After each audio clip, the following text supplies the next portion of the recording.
وہ جب L Cs کھل رہی ہیں، بینک کھول رہی ہیں، تو وہ 240 پلس پہ کھول رہے ہیں۔ نظر یہ آ رہا ہے کہ خدا نہ خواستہ ہم اگلا سری لنکا بننے جا رہے ہیں۔ 4 ملکوں کا نام لیا جا رہا ہے اس سلسلے میں، لاؤس کا، مالدیپ کا، بنگلہ دیش کا، پاکستان کا۔ پاکستان کا اس میں حال کیا ہے، ایک رپورٹ ہے، اس میں سے میں کچھ چیزیں آپ کے سامنے رکھ دیتا ہوں۔ اس کے مطابق حکومت پاکستان کی جانب سے رعایت ختم کیے جانے کے نتیجے میں مئی کے آخری دنوں میں کے مقابلے میں آج پاکستان میں پیٹرول اور ڈیزل کی قیمت میں 90% کا اضافہ ہو چکا ہے، اور ہماری معیشت جو ہے وہ شدید بھنور میں ہے، اور کھانے پینے کی اشیاء کی قیمتوں میں بے پناہ اضافہ ہو گیا ہے۔ جون میں جو افراط زر کی سالانہ شرح ہے وہ 13 برس کی، نون لیگ کے آنے کے بعد اور یہ جو اضافے کیے گئے اس کے بعد 13 برس کی بلند ترین شرح یہ ہے 21.3%، یہاں تک پہنچ چکی ہے۔ سری لنکا اور لاؤس کی طرح پاکستان کو بھی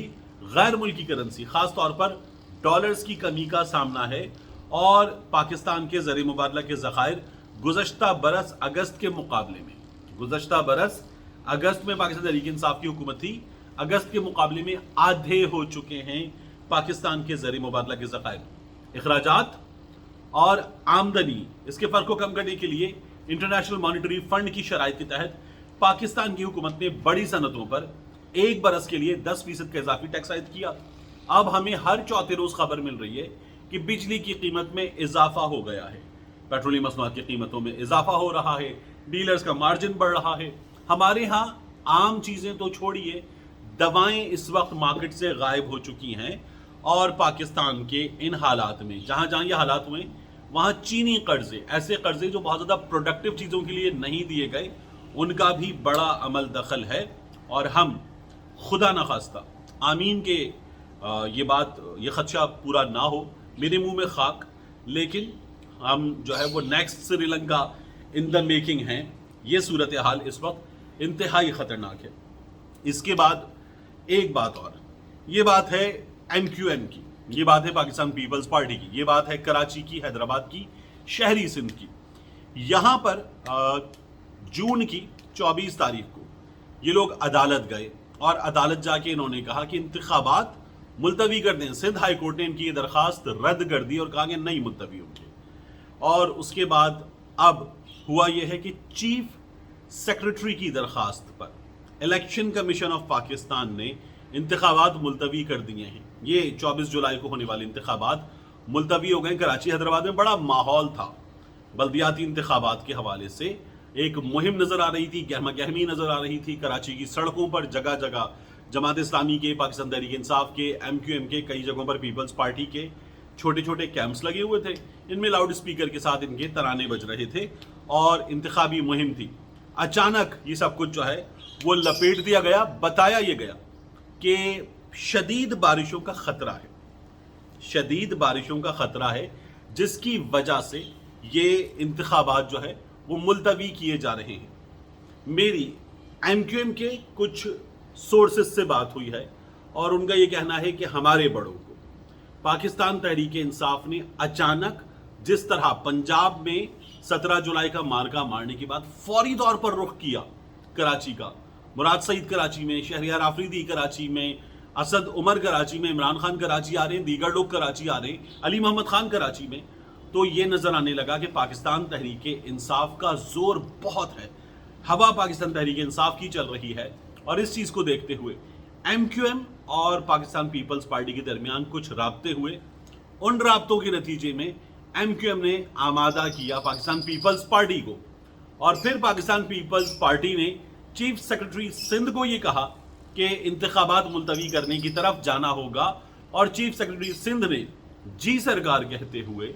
کہا الیکشن کمیشن آف پاکستان کو کہ ہمیں یہ الیکشن آگے لے کر جانا ہوگا، اور الیکشن کمیشن آف پاکستان نے اس پر آمادگی ظاہر کر دی ہے۔ لیگل بیٹل میں جائے گا معاملہ، 28 اگست تک یہ معاملہ چلا جائے۔ بہت مشکل بات ہے، یاد رکھیے گا 25 جولائی کو عام انتخابات ہوئے تھے، تو بارشوں میں اور بارشوں کے موسم میں، بیچ مانسون کے موسم میں پاکستان میں انتخابات ہوئے ہیں۔ ابھی بھی جو 17 جولائی کے انتخابات ہیں، کئی جگہوں پر بارش کا پانی موجود تھا، کئی جگہوں پر برسات ہوئی، لیکن ان حالات میں بھی انتخابی مہم بھی چلی اور انتخابات بھی ہوئے۔ لیکن یہاں پر الیکشن کمیشن آف پاکستان کا یہ کہنا ہے کہ ہم شہری سندھ میں، کراچی میں، حیدرآباد میں جو الیکشن مٹیریل ہے اس کی ترسیل بھی نہیں کر پائیں گے، اتنی بارشیں ہیں، بات ہضم ہوتی نہیں ہے، اور یہ دم نکلا ہے، اسی لیے یہ سب کچھ ہوا ہے، کیونکہ پاکستان تحریک انصاف کی جو کیمپین ہے وہ کراچی میں سب سے بھرپور تھی، اور کراچی میں میئر لانے کی لڑائی ویسے بھی ایم کیو ایم اور پیپلز پارٹی کے درمیان پہلے سے چل رہی تھی۔ ان دونوں کو نظریہ آیا کہ پاکستان تحریک انصاف ان سے بازی لے جائے گی، اسی لیے انہوں نے راہ فرار اختیار کی ہے۔ ملتے ہیں انشاءاللہ آپ سے اگلے ویڈیو۔